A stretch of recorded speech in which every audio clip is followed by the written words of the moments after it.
Magandang umaga po sa inyo mga kalapatids.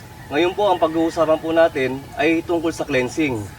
So nandito po ngayon ang mga Flying Aces para sabihan kayo kung ano yung mga tamang sistema sa paglilinis natin sa mga kalapate.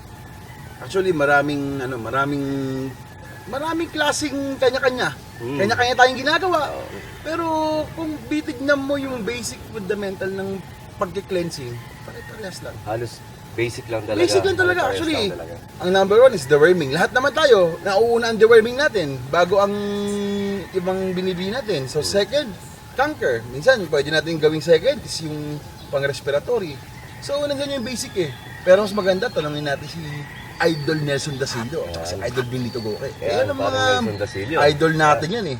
Every week, siguro mga twice a week, nagbibigay ko ng bawang with honey. Kasi Pwede rin natin halo ng kalamansi. actually pare, ba't ka nagbibigay kasi maganda sa ibon? Oh, maganda. Kasi ayan yung natural. natawag na natural.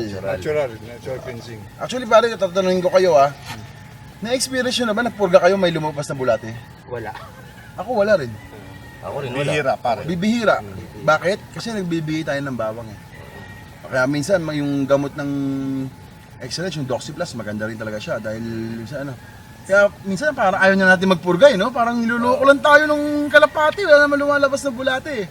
Tungkol naman sa deworming, importante, after you deworm, after 2 weeks, ipalop nyo.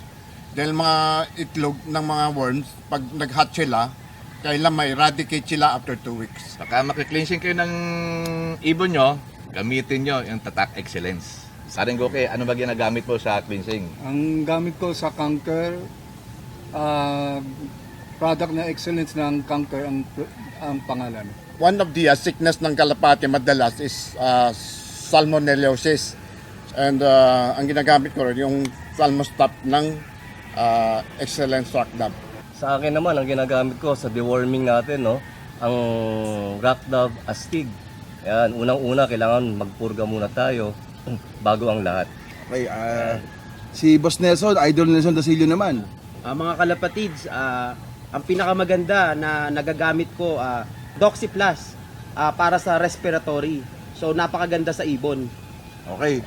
Mga kalapatids, ngayon, yung mga binanggit ng ating mga kasama dito ngayon, ang Flying Aces, lahat yan ginagamit namin.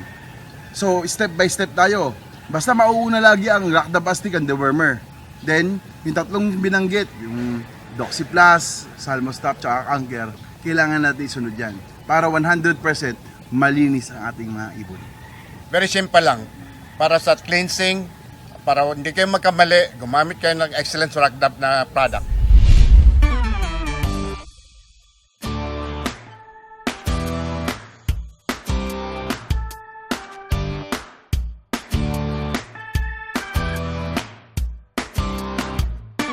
At ang ating selfie winner ay si... Congratulations! Para sa mga nahinto sa pagkakalapati, sana ay unti-unting na ibabalik ng alagang magaling ang hilig nyo rito. We are here to ignite the passion in you for pigeon racing. At gagawin natin matagumpay ang pigeon industry dito sa bansa. At mula dito sa Estancia de Lorenzo, located at San Mateo Rizal, enjoy the rest of the Sunday, mga kalapatids. See you next week, mga kalapatids. We are your victory, only here on Alagang Magaling!